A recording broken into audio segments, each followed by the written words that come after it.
बेलापुर विधानसभा क्षेत्र में इस बार का चुनाव बेहद रोमांचक हो गया है। मौजूदा विधायक मंदा म्हात्रे और संदीप नाइक के बीच कड़ा मुकाबला चल रहा है, जिसने सभी का ध्यान खींच लिया है। बेलापुर केंद्र पर विधायक मंदा म्हात्रे ने अपने परिवार के साथ मतदान किया। उन्होंने जनता से अधिक संख्या में मतदान करने की अपील की। इस चुनाव में बड़े पैमाने पर धन के इस्तेमाल के आरोप भी लगाए जा रहे हैं। विभिन्न मीडिया रिपोर्ट्स में इस पर चर्चा हुई है और चुनाव आयोग ने स्थिति पर नजर रखने के लिए निगरानी बढ़ा दी है।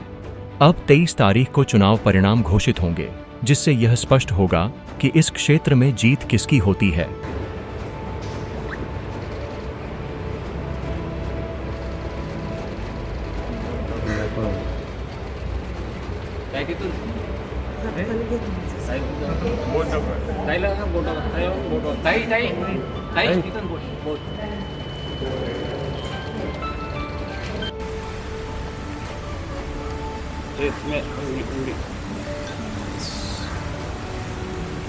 सर थोडं झालं हक्क बजावला लोकशाही बळकट करण्यासाठी आपला परिवारसह मतदान झालेलं आहे।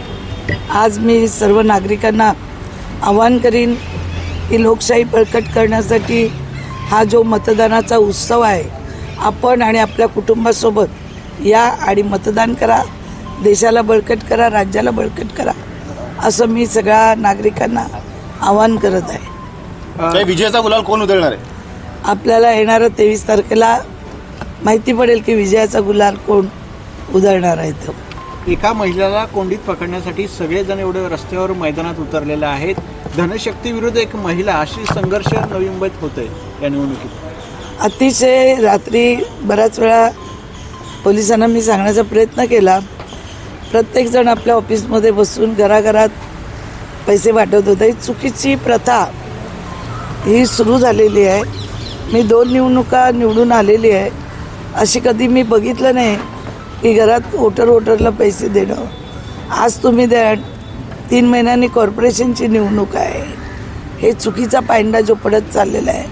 कार्यकर्त्यांना जेवणासाठी, पोलिंग बूथसाठी, पोलिंगसाठी पैसे देणं वेगळी गोष्ट आहे, पण आज तुम्ही मतदारांना लालच देऊन जे मतदान घेताय ती चुकीची प्रथा आहे। त्याच्यामुळे खऱ्या अर्थाने आपण लोकशाही खिळखिळी करत आहोत आणि म्हणून माझं मतदारांनाही आव्हान आहे की आपण योग्य निर्णय घ्या। नवी मुंबईच्या विकासासाठी नक्कीच नवी मुंबईकर योग्य निर्णय घेतील। ओके, थँक्यू, धन्यवाद।